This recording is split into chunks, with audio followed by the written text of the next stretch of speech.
Vázquez, que ya está con nosotros. Buenos días, querido amigo, gusto de saludarlo. ¿Qué tal, Eduardo? Buenos días con todos. La verdad que es un placer estar aquí. Un accidente bastante complicado ahí en la vía Carlos Lora Semena y complicó el Ah, tráfico, que estamos no te hablando imaginas. de los Sí, accidentes señor. hace En un efecto, que ha ratito, qué cosa. incrementado. Sí, se han incrementado. Pero vamos a hablar ahora con Andrea. Me parece que el licenciado Segarra, ¿le parece a usted, licenciado, que no ha entrevistado? Arranque usted, después Jaime y después venimos nosotros. Qué gusto, ahí está Andrea y vamos a conversar con ella. Gracias, Eduardo. Andrea, ¿cómo le va? Buenos días, un gusto saludarla a esta hora de la mañana. ¿Cómo está? Un saludo muy cordial, Jaime, y a todos en ese panel muy querido. Qué gusto acompañarles. Gracias, bienvenida. De alguna u otra forma, lo que ocurrió en la consulta o la elección de la consulta, de estas preguntas que se plantearon, ¿es el fiel reflejo de lo que los ecuatorianos no queremos o son cambios lo que queremos? Creo que hay muchos factores. Creo que el análisis en general de lo que sucedió con el resultado, en la mayor parte de los casos se ha quedado solo en el ¿es aprobación o es desaprobación hacia el presidente? Creo que hay muchas cosas que cuestionarse. Por ejemplo, ¿cuál fue el nivel de información real que recibieron ciertos segmentos de la población para poder pronunciarse en esta consulta? Yo creo que, bueno, para haber logrado los números que nosotros vemos en cuanto al sí y al no, existió una movilización un poco amplia de ciertos segmentos de la sociedad, y yo creo que podrían ser los más voluminosos, que son clases empobrecidas y jóvenes. Y eso lleva a dos cuestionamientos. En el caso de las clases sociales que normalmente requieren o interactúan con las carteras de Estado para recibir el beneficio de sus proyectos, plantea la duda de el Estado, las carteras de Estado están recibiendo verdadera información de qué es lo que la gente quiere y están satisfaciendo sus necesidades. Lo que ellos están haciendo, lo están comunicando a la gente como para ganar, de hecho, su aprobación o su beneplácito, digamos de alguna forma. Y creo que esa evaluación sí la ha hecho el gobierno y de ahí vienen al menos esta reestructura en algunos casos y cambio en otros respecto a quienes manejan la rama social de los ministerios. Ahora, eso por un lado, que creo que es lo más obvio, que creo que es un análisis más tradicional y fácil de hacer para un analista político, consultor tradicional, pero luego viene la otra parte, en cuanto al tema de los jóvenes de la que yo siempre hablo. Yo quiero revisar un estudio serio sobre cuál fue el nivel de información que tenían los jóvenes para tomar esta decisión, considerando siempre que son un grupo muy voluminoso de la población. Yo sí hice un focus group recientemente para poder entender el alcance comunicacional de ciertos productos que me parecieron muy buenos. Y resultó ser que en la mayor parte de las personas consultadas en este estudio, que definitivamente no representa a todo el escenario nacional, porque fue un grupo muy reducido el que nosotros hicimos, pero me llamó muchísimo la atención que casi 90% de todas las personas que fueron consultadas en este mini estudio no tenían ni idea de lo que se trataban las preguntas. Lo único que había quedado en su retina era el asunto de que las bases militares afectaban a las tortugas. Entonces yo sí creo que existió una campaña de desinformación sumada a lamentablemente una cultura política muy pobre que tienen las generaciones muy jóvenes, porque básicamente ni a los partidos políticos, ni al gobierno, ni a nadie le ha interesado que este nivel de análisis político pueda ser más elevado en gente de 18 años, de 16, de 20. Entonces, yo creo que ahí también hay algo que leer. Y claro, diremos, si ellos no recibieron suficiente información y por lo tanto su voto fue un voto más bien siguiendo un poco hacia la corriente, siguiendo un poco la línea que le marcaba estas campañas que sí fueron bastante buenas del no, muy emotivas en redes sociales. Entonces, ¿por qué el presidente, que antes siempre era un muy buen vocero para estos segmentos, que de hecho eso le permitió ganar la presidencia en primera instancia, por qué ahora no logró llegar a ese espacio? A ese segmento. Y para mí la respuesta es que lógicamente el ejercicio del gobierno hace que cada día seas menos fresco en tu estrategia, porque estás cansado, porque tienes muchas cosas encima y tu comunicación poco a poco empieza a responder al ecosistema donde estás. Y el gobierno, el ejecutivo, hacer gobierno en este país implica muchas veces ceñirse demasiado al status quo y empezar a hacer cosas muy rancias que se han hecho toda la vida en comunicación. Entonces creo que el ejercicio del poder, al menos a la estructura comunicacional del presidente, día a día le absorbe un poco más y que esta estructura tal vez no ha tenido tiempo de sentarse a replantear la estrategia en esta nueva fase de gobierno, porque cada día es un desafío nuevo y cada día se va complejizando el desafío en la comunicación gubernamental. Y creo que siguen dándole con la misma estrategia de la campaña primera y esto ya tiene un techo el resultado de la consulta demostró que el techo ya se alcanzó y que definitivamente se tiene que replantear. Entonces, Pero son normal, muchas aristas las que hay que analizar. pero normalmente, Andrea, las consultas, llámense como se llamen, han sido más bien el voto para decirle está bien gobierno o estás mal gobierno. O sea, ha sido para evaluar la gestión de un presidente y no por el contenido que se puede establecer en preguntas o en consultas. Y ese es un grave problema en nuestro país. O sea, la historia está escrita ahí.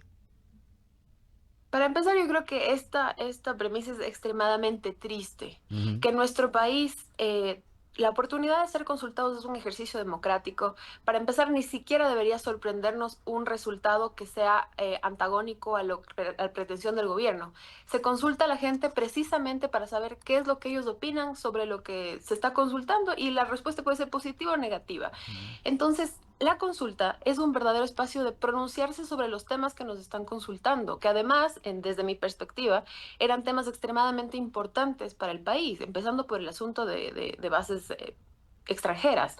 Entonces, en un país donde estamos en un punto de inflexión en cuanto a la infiltración del crimen organizado y las economías ilegales en todos los sectores de la economía del país. Entonces, creo que es muy triste que esto se tome más como un espacio para medir popularidad en la mente de muchas personas antes que como un ejercicio serio y democrático donde la gente puede expresarse sobre temas muy delicados. Ahora, también creo que a veces en el Ecuador a alguien se le ocurrió un tema y se repite y todos empezamos a darlo por hecho, como por ejemplo este asunto de que es la consulta siempre va a ser aprobación o desaprobación. Yo creo que en muchos casos sí, sobre todo en la gente adulta, porque estoy hablando de más de 45 años, 50 años en adelante, porque tradicionalmente las consultas sí se han utilizado como para esto, para decirle al gobierno, estás yendo bien, estás yendo mal, pero yo soy extremadamente escéptica de que esa haya sido la misma reflexión o el mismo razonamiento que se tuvo en el voto facultativo joven, que es un voto muy voluminoso. Me parecería a mí, porque esos son algunos de los criterios que caracterizan a esa generación, que fue más bien un voto muy en comunidad, muy porque todos en esta generación estaban de acuerdo con un tema. Creo que pudo responder al asunto de la causa de defensa de la naturaleza, que es algo que sí les moviliza. Y también en otros casos fue simplemente por demostrar algún tipo como siempre se ha dicho, los jóvenes son indignados. Entonces, como, no me gusta un poco las cosas que he pasado con el paro, no sé qué, o simplemente me doy cuenta que la corriente que más está creciendo entre la gente que es mi par, que son cercanos a mí, mis compañeros, mis amigos, es la del no, porque hicieron un video chistoso, porque hubo una campaña muchísimo más emocional, y creo que eso pudo haber guiado más su voto que la verdadera reflexión. Y le digo esto porque Ujú. yo le garantizo completamente que el 90% de la gente del voto facultativo no leyó jamás los anexos y que si les preguntamos cuáles eran las 4 preguntas, en este momento no se acuerdan. Sí, es verdad, es Entonces, verdad, es verdad. Querida Andrea, le voy a dar el paso a Jaime Velázquez para que continúe con el diálogo. Gracias de mi parte, un abrazo. Gracias, de Javier. verdad, Pilar. Bienvenida, Andrea. La verdad es que escuchándola no me sorprende. Serían asambleístas que ni siquiera habían leído las preguntas y se ponían pues, justamente a discutir el tema tan importante como la constituyente o las bases extranjeras que decía, bases extranjeras militares. Eso decía la pregunta. Entonces ellos decían que no era así. Pero bueno, más allá de eso, existe la confusión pues entonces en el mensaje del Ejecutivo utilizando la herramienta del TikTok como su mayor perdón, no el TikTok, de las herramientas digitales para comunicar, justamente un mensaje confuso, informal y que realmente dejaba dudas. Le digo esto porque inclusive había una sobrina mía que es muy joven, le preguntaba cómo vas a votar. Y cuando le hacía las preguntas, que no las conocía, me decía, ¿Pero para qué una nueva constitución? ¿Para qué bajar los diputados? ¿Para qué no? No entendía. Entonces el mensaje como tal no estaba claro para la gente joven. No sé si usted está de acuerdo conmigo. Pero parte obviamente Completamente. del Ejecutivo, ¿no? O sea, el Ejecutivo tiene un error y muy grande. Completamente. Y creo que varios cambios que se han hecho en el gabinete, para mí los cambios tienen dos mensajes. La una es recomposición de la rama social de los ministerios y la otra es fortalecer la comunicación, sobre todo en el gobierno descentralizado. Quiero decir, la designación de Álvaro Rosero como ministro de gobierno no me parece casual, más allá de que es una persona preparada en temas políticos, aunque no haya ejercido quizá en el tema de gestión de gremios y demás. Creo que es una persona que conoce muy bien la estructuración de la comunicación adaptada a las necesidades de cada provincia. Digo, esto es lo básico que se necesita para poder hacer comunicación comercial, que es lo que ha hecho durante toda su vida en las radios. Entender lo que Tungurahua quiere, lo que Imbabura quiere, lo que Guayas quiere, al menos en cuanto a comunicación. Entonces yo creo que sí, dentro del gobierno ha habido una evaluación de que el mensaje o la campaña de comunicación respecto a promover la propuesta del Ejecutivo fue débil. Y para mí eso tiene dos razones. La primera que ya le había explicado, que creo que hace falta oxigenación en la estrategia alcanzó su techo. Y la otra es que creo que es un equipo operativo muy bueno, pero que estaba muy cansado después del paro. Es un único equipo de comunicaciones. Este equipo de comunicaciones del que está junto al presidente, es del equipo operativo, pero creo que es el único en el que se soporta la gestión del Ejecutivo para poder contar lo que está pasando en el país. Y ya analizando la estrategia como tal, es una lástima que vivamos yo siempre hablo de la sociedad teledirigida, vivimos en la era de las fake news, la posverdad. Es una lástima que vivamos en esta era, pero en esta es en la que vivimos. Y entonces, si uno quiere hacer una campaña de comunicación que tenga ligeras posibilidades de lograr su objetivo, tiene que respetar los criterios de esta era, esta lógica en la que vivimos. Como por ejemplo, comunicar desde las emociones. Ujú. Porque en un volumen tan amplio que tenemos de generación de contenido todos los días, creadores de contenido, medios tradicionales, medios digitales, generadores de opinión, etcétera, lo único que logra impactar la retina de las personas en este periodo de transición que te permite capturar la atención del receptor, que son 3 segundos, es una emoción. Sea esto la sorpresa, la tristeza, la alegría, lo que sea. Y yo creo que la campaña del no, porque tuvo muchos más voceros orgánicos y porque realmente estaba motivada en un rechazo en muchos de los casos, la campaña como tal, fue mucho más emocional. La campaña, en cambio, del sí fue una campaña mucho más institucional, mucho más curada, pensada por una agencia de comunicación, un funcionario público, etcétera. Entonces, no había ahí realmente mucha emoción. Sentí yo más una necesidad de cumplir con decir algo con respecto al sí. Y por lo tanto, siento que no se abordó el fondo del tema de la consulta porque tampoco creo que había cómo abordarlo, no estaban determinados aún cuáles iban a ser los pilares de la transformación en la Ok. Constitución, por decir, pero tampoco se abordó la superficie de la comunicación, que es lo emotivo puro y duro. Entonces yo no vi ni una campaña emocional, ni una campaña puramente racional, llena de razones y llena de explicaciones profundas. Entonces, lamentablemente, paga muy mal en una sociedad como la que vivimos, quedarse a la mitad.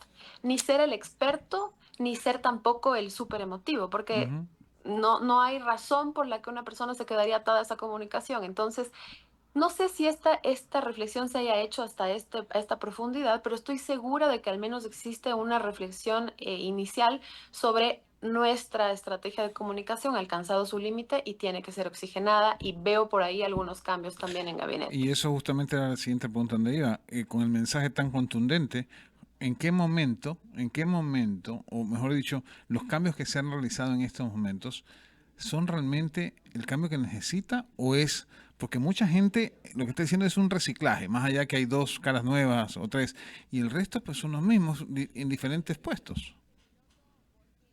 Creo que en esto yo tengo una opinión que probablemente no es muy popular, pero sí considero que cada persona que gana elecciones maneja su gobierno como más cómodo se siente.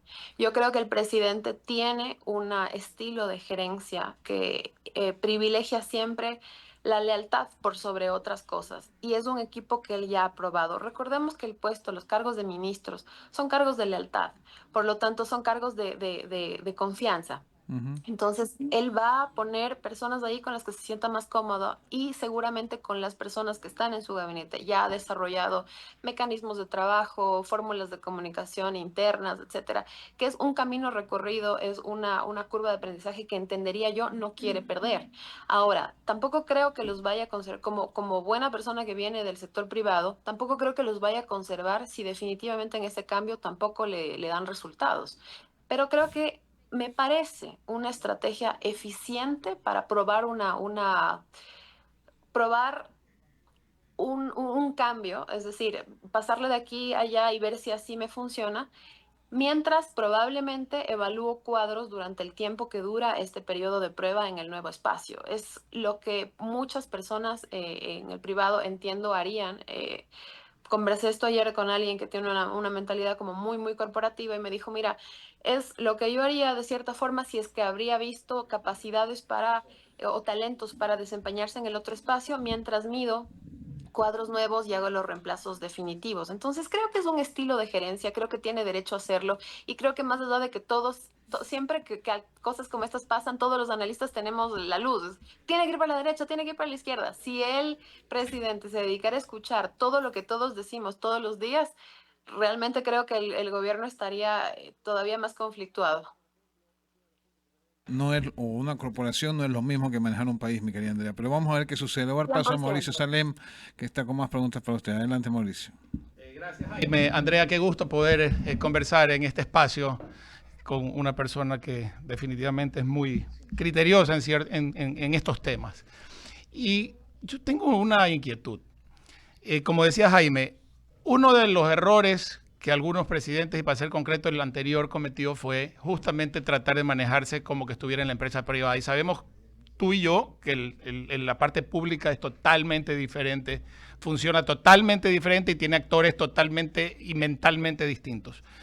La realidad es que la gente, no sé por qué votó. Pongamos el caso. Yo creo que votó como un rechazo al gobierno. ¿Y por qué? Porque el gobierno ha demostrado que en este corto tiempo que se le dio una segunda oportunidad, comenzó a tener prácticas algo parecidas a lo que rechazó la gente en el mes de febrero y en el mes de abril. Y en ese sentido, mi inquietud va más allá, porque yo creo que la gente, por lo que haya votado, lo único que sabemos es que no está contenta con algo. Y no está contenta como estamos, es decir, quiere cambios. Al cambiar los aplausos del lado derecho al lado izquierdo y al cambiar la cara del ministerio tal por la del otro ministerio que salió, por algo salió, porque si está haciendo bien su labor, yo no sé qué ministerio esté totalmente operativo al 100% como para decir, ya hiciste tu labor aquí, ahora te necesito acá, no lo sé, pero lo único que sí sé es que lo que la gente demandó fue apertura, no estigmatización ni polarización, no quiero polarización. Y el gobierno le ha dado resultado, al presidente candidato le ha dado resultado polarizar porque es los buenos contra los malos, entonces yo soy del lado de los buenos y los buenos somos más y gané una elección. Pero el rato que tú sigues siendo candidato te conviene esa polarización. Hoy el presidente necesita ser presidente, ya no pensar en ser candidato, porque tiene 3 años y medio y a los 6 meses ha recibido un golpe electoral que en mi concepto sí le abona exclusivamente a su gestión. Esta forma de decir ahora vamos a gobernar solo con los que son del partido y solamente con los que están aplaudiendo y solamente con los que son y estigmatizar a los que en muchos casos han dado su aporte al país de manera desinteresada y con resultados, decir, no, ese no porque es del bando de Lazo o ese no porque es del bando de Moreno. Pero sin embargo vemos que también hay muchos del bando de Correa que están cerca y siguen allí. Entonces, ¿cuál es el mensaje que la ciudadanía esperaría y cuál es el mensaje que está dando estos primeros días el presidente? Disculpa lo extenso de la pregunta, pero no tengo capacidad de síntesis todavía en este nuevo mundo de la comunicación. ¿Qué es lo que esperaríamos los ecuatorianos? Cambio. Y lo que estamos viendo es, lo podría interpretarse como una tomadura de pelo que me están haciendo creer que cambian y no cambian nada, a excepción de 2 o 3 elementos que eventualmente no van a marcar mayor diferencia. Buenos días, un gusto tenerte aquí. Hola, querido Mauricio, gracias. A ver, lo que yo creo es que es un proceso, definitivamente, hacer los cambios que se necesitan y son muchos y son muy profundos. Entonces, está intentando el presidente, desde su lógica, pensaría yo, darle una oportunidad a un equipo que ya ha formado para que pueda ejercer mejores funciones o lograr mejores resultados desde otro lugar. No sé si se podría calificar como tomadura de pelo. Lo que creo es que más bien tal vez este cambio a nivel administrativo no refleja el nivel de profundidad que muchos actores sociales, civiles y ciudadanos esperan con respecto o como respuesta a los resultados de lo que sucedió el domingo. Sin embargo, yo insisto en que el presidente, siendo quien administra su gestión, tiene derecho a tomar esa decisión, así como eventualmente tendrá que asumir la consecuencia positiva o negativa de la decisión que está tomando. Es decir, si este cambio no es tan radical dentro del equipo, si el replanteamiento del equipo es más una reorganización antes que una reestructuración súper profunda del equipo, esto va a generar consecuencias positivas o negativas que finalmente van a tener que ser asumidas por su gestión.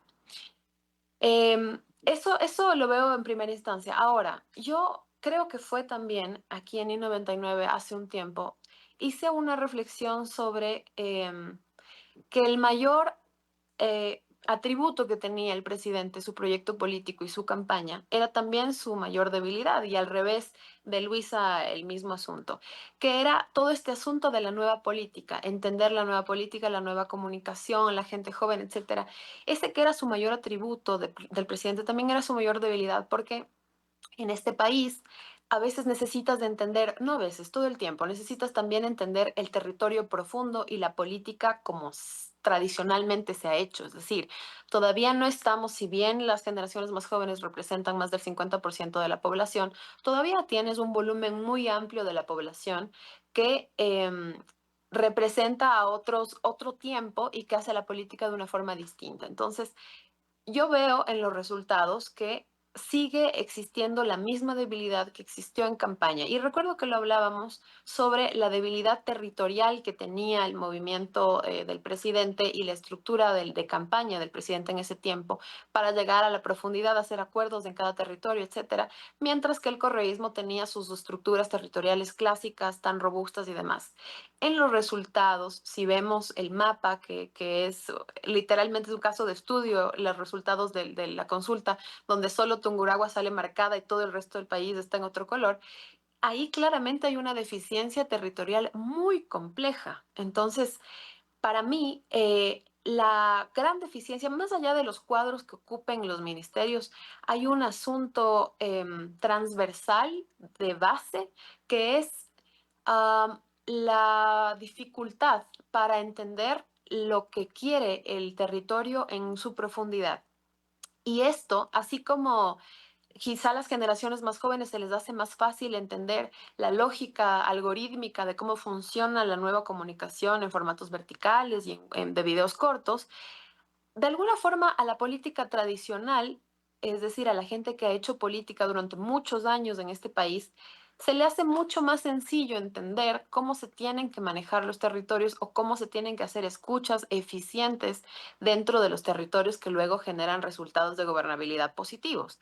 Entonces, una vez más, yo creería, pero esto evidentemente es lo que muchos decimos, pero finalmente tendrá que ser decidido ya en el Ejecutivo lo que ellos consideren, pero creo que hace falta incluir o hacer parte del equipo a gente que tenga experiencia en la gestión política, sobre todo la territorial, pero que lógicamente no por eso sea catalogada como algo negativo. Creo que hay un problema que se ha repetido todo el tiempo y que se ha convertido en canon, que es todo lo que vino antes fue malo. Y la vieja política, vieja política, vieja política. Tú y yo, Mauricio, conocemos gente que es parte de la vieja política, pero no en el sentido negativo, sino que toda su vida la dedicaron a hacer política y que entienden de forma muy profunda lo que pasa en los territorios, porque, a ver, entender lo que pasa en un territorio no es una cosa de hacer un análisis cualitativo, cuantitativo de una semana, me dan los resultados y yo digo, ok, por aquí va el tema. gente que ha vivido en sus territorios 20, 30 años, escuchando las bases sociales, escuchando a todos los sectores, saben lo que quieren, saben cómo se soluciona, y no es gente corrupta.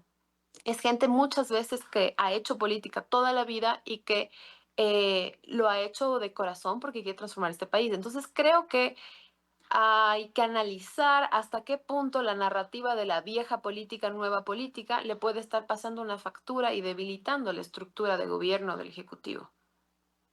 De acuerdo, Andrea, y en ese aspecto iba la pregunta, porque a la hora de la hora el Ecuador se gobierna para 18 millones de ecuatorianos y no para un partido político específico.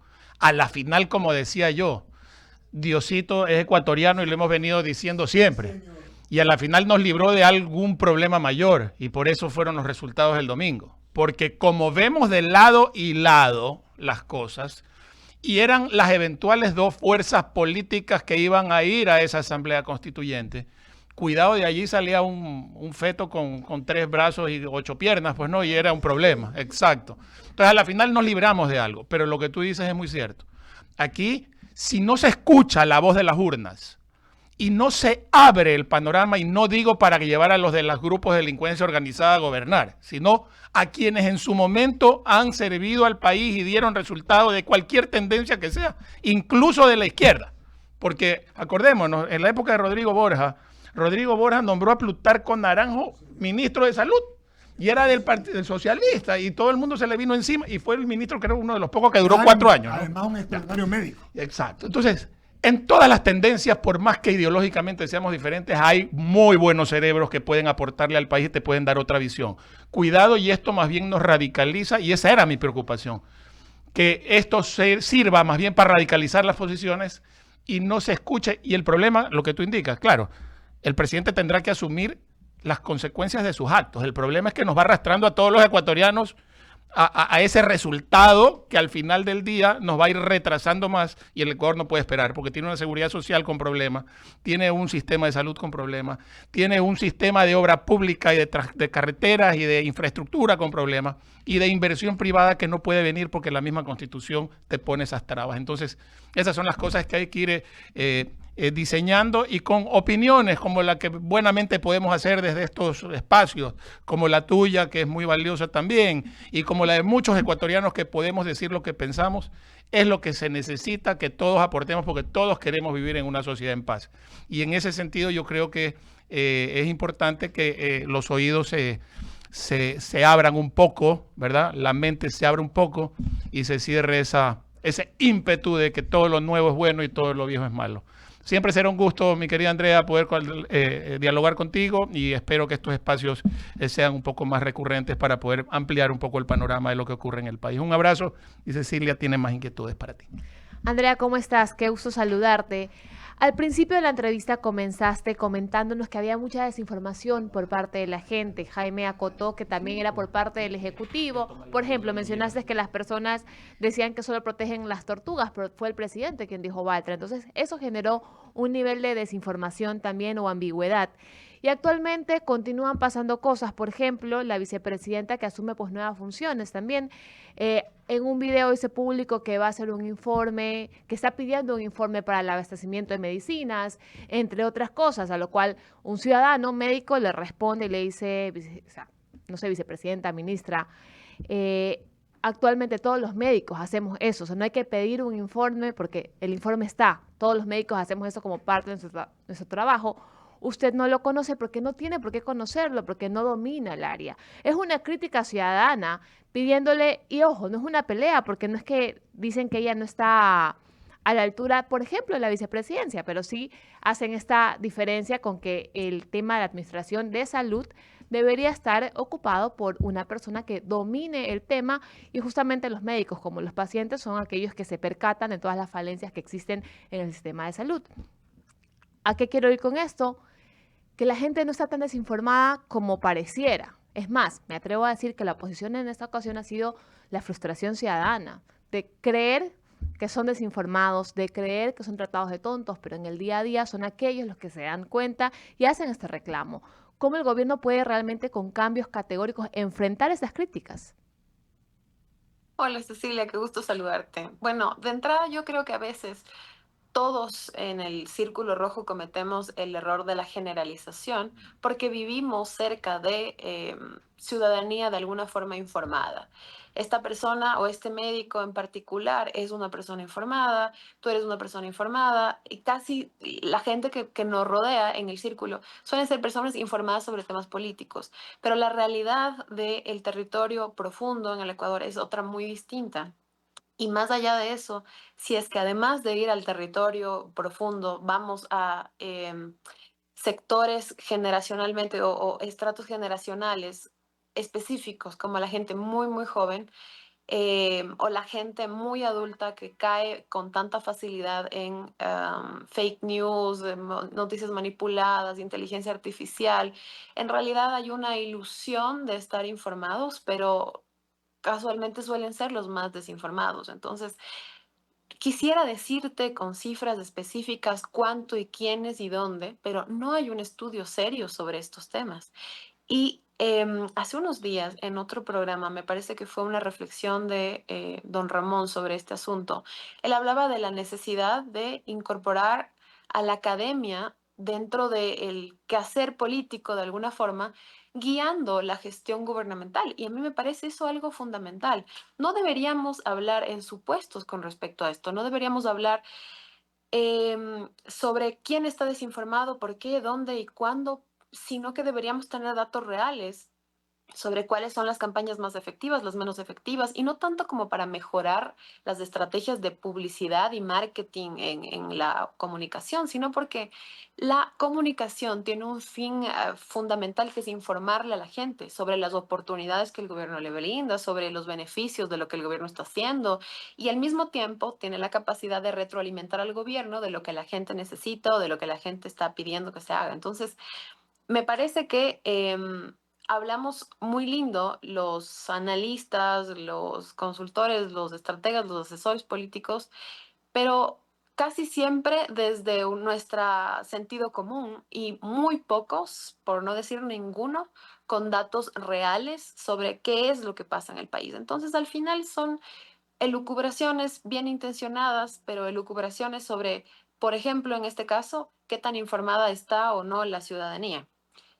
Creo que en general, para la gestión de gobierno a todos los niveles, estamos hablando del gobierno nacional, pero sucede en los gobiernos provinciales, en los municipales, en los parroquiales, la cantidad de información que se tiene para llevar adelante la gestión es muy escasa y muy cara si se compra. Es muy difícil hacer un estudio nacional verdadero y profundo sobre cuáles son las necesidades, el catálogo de necesidades al nivel de profundidad que se debería tener para gobernar.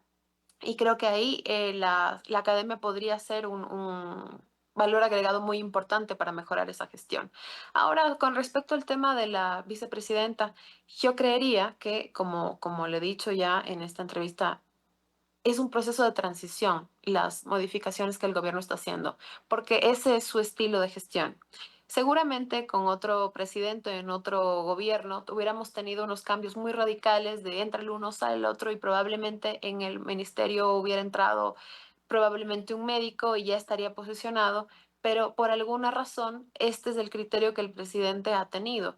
Y una vez más, lo que vemos, si hay un patrón común en estos cambios, es que la figura de la vicepresidenta es una figura de confianza dentro del gabinete. Es una figura de una persona que además ha demostrado su capacidad de compromiso con temas de alta envergadura.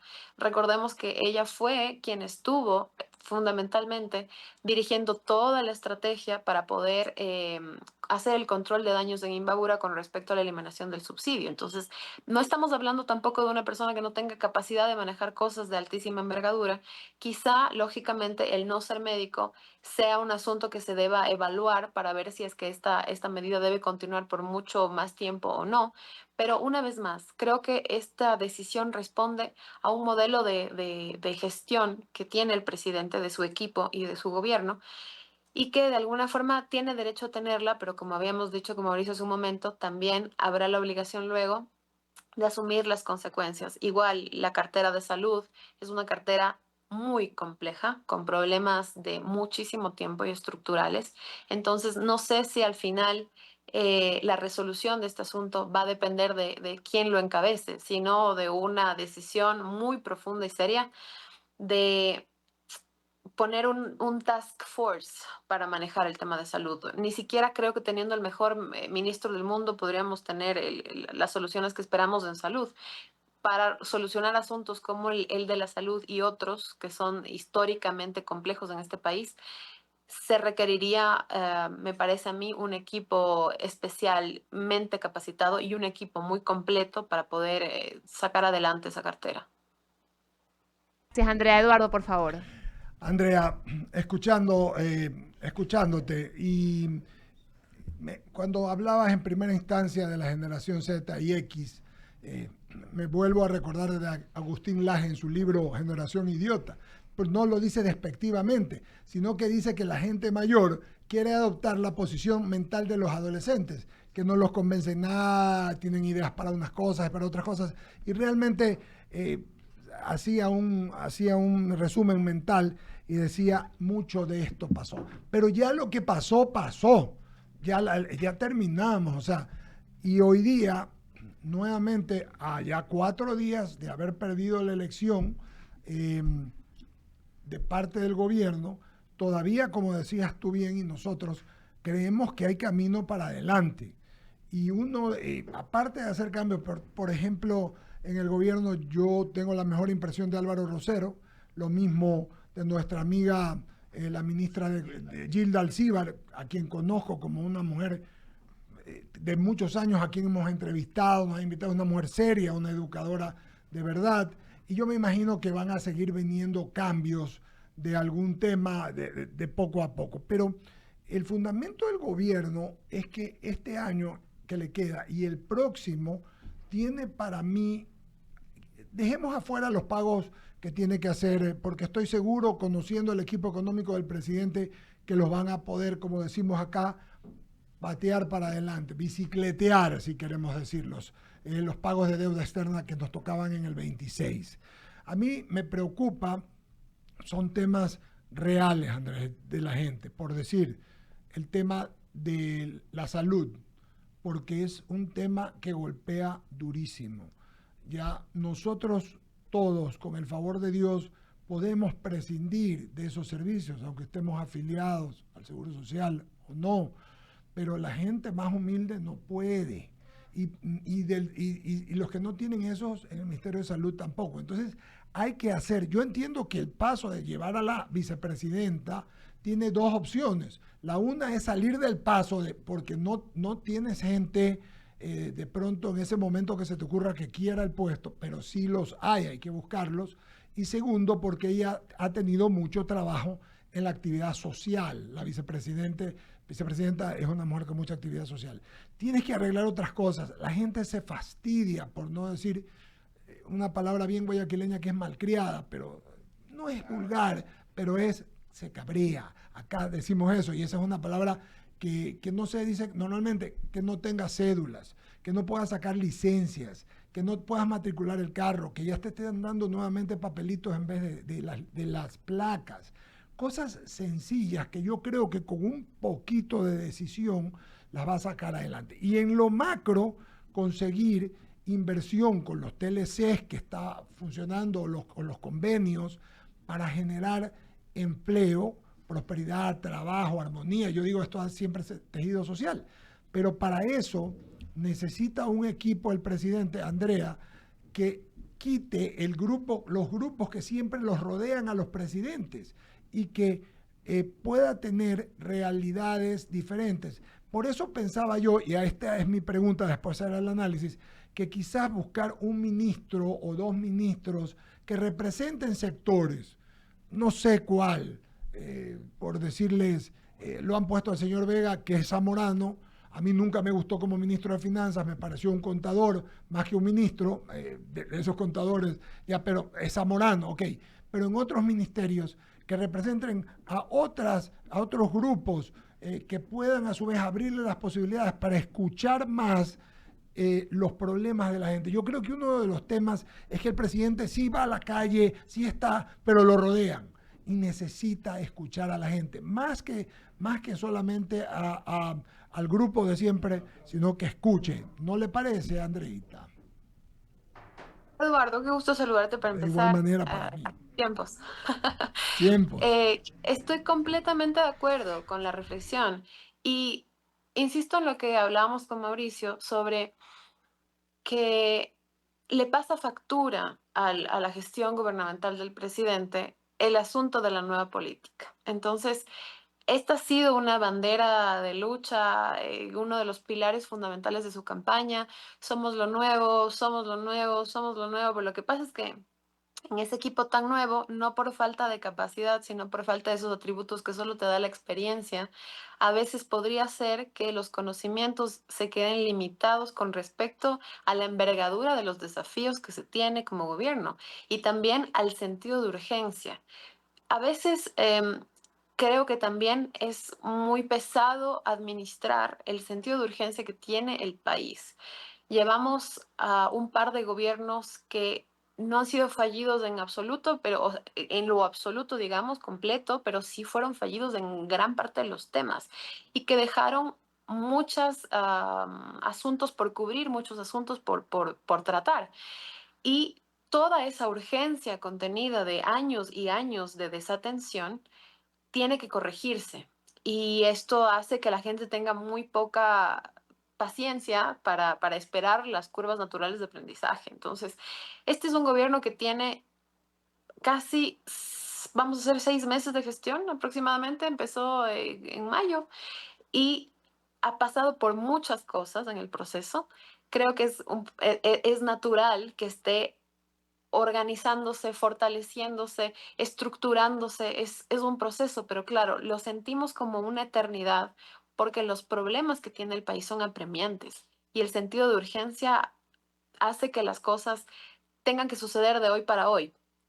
Yo creo y espero que, como conversábamos, los resultados de esta consulta permitan una reflexión profunda a la interna del gobierno para poder corregir asuntos que son fundamentales. Sobre todo, creo que por lo menos la identificación de que hay una falencia grave en el área social, en la rama social, está clara y por eso se ha hecho la reestructuración precisamente en esa rama. Creo que por ahí empezamos bien. Ahora, ¿son estos los cambios que el país necesitaba? Muchos dirán que no, otros dirán que es una solución temporal, otros dirán que es una solución insuficiente. Creo que hay que darle la oportunidad de verificar cómo avanza esta reestructura. No es una reestructura de un solo golpe, tal vez va a ser un proceso. Entonces hay que darle la oportunidad al menos de que gestione a su manera su propio gabinete para generar resultados. Es decir, es difícil que alguien pueda generar resultados aplicando recetas que no comprende, que no conoce, que no domina o con las que no está de acuerdo. El presidente aplica la receta con la que se siente más cómodo para tratar de generar esos resultados. Creo que si alguien debe tener este sentido de urgencia y la necesidad de que empezar a generar resultados evidentes para que la gente esté feliz y el gobierno marche bien. Ese es el mismísimo presidente. Ahora, creo que también, y esta evaluación no sé si se la ha hecho porque no hemos visto tantos cambios de gobernadores aún, pero creo que si hay una reflexión en la que toda esta reestructura tiene que basarse es en las debilidades de la gestión territorial. Porque ese es el núcleo de todo. El gobierno central, sí, lo asociamos con Carondelet, pero el gobierno central, el ejecutivo se ejerce desde todas las provincias del país. Y si no existe un apoyo en gestión territorial desde cada una de las zonas, en una sociedad donde todos los intereses, las necesidades y demás son tan segmentadas y tan variadas, no es lo mismo lo que quiere alguien en Loja que lo que quiere alguien en Esmeraldas, no es lo mismo lo que quiere alguien de 18 años que lo que quiere alguien de 40 años. Va a ser muy difícil lograr resultados que le tengan contentos a la mayor parte de la población. desde un tiempo para acá, el ocupar el cargo de gobernador es convertirse en un pequeño, ni siquiera diría un pequeño emperador, es un pequeño conde en la provincia que está sentado en su mini trono y desde ahí es un mero observador de lo que sucede a su alrededor, salvando muy contadas excepciones que no se verifican lamentablemente en los resultados de la consulta. Veríamos que quizás solo Tungurahua ha hecho verdadera gestión territorial a favor de la gestión del Ejecutivo. El resto de provincias, lamentablemente, con esos resultados, no pueden acreditar un trabajo de verdadera escucha, de tender puentes, de sentarse con cada sector social para entender qué es lo que necesitan, hacia dónde deberían ir los cambios. E incluso, Eduardo, para mapear justamente esos potenciales aliados estratégicos que luego puedan ocupar cargos o que puedan ser promovidos como referentes o como apoyo territorial o incluso nacional. Entonces, yo sinceramente creo que si hay una debilidad muy grande en el gobierno es esa gestión territorial. Identificar médicos, sociólogos, educadores, etcétera, que puedan fortalecer la gestión del gobierno en lo local. Yo no veo ese trabajo y espero, creo que esa puede ser una de las razones por las que se ha hecho el cambio en el Ministerio de Gobierno. Tengo el más alto concepto de Álvaro Rosero, entonces espero en realidad que pueda existir una transformación con respecto a eso, que esté un poquito mejor adaptada a las expectativas que se tienen con relación a la retroalimentación que las gobernaciones y el Ejecutivo descentralizado tiene que darle al Ejecutivo central para poder cumplir con esas expectativas de la gente en este tiempo, con esta sensación de premura tan agobiante que nos invade a todos. Perfecto, Andrea. Coincido plenamente. Tengo el mismo criterio que tú de Álvaro Rosero. Es mi amigo, lo conozco hace años. Es un hombre limpio e inteligente. Y creo que le va a beneficiar mucho al gobierno su contingente, porque puede hablar con mucha gente. Sabemos con quién no, pero puede hablar con mucha gente y traer a la mesa presidencial a mucha gente para que se escuche otros criterios, que es lo que decía yo y que bien tú también señalas, y que va a refrescar, que eso es lo que necesita. El gobierno necesita refrescar líneas, escuchar muchos sectores más para poder seguir adelante en lo que le queda. Andrea, te mando un abrazo, gusto de verte, te veo rejuvenecida, me alegro y espero que nos veamos pronto, ¿ok? Gusto de saludarte. Que así sea. Gracias, Eduardo, un saludo para todos. Muy buen día. Muy bien. Muy bien, vamos a pagar el corte comercial, queridos amigos, y despedimos porque viene el segmento de Genera Trust con el abogado Francisco Noguera. Queridos amigos y amigas, nos vemos.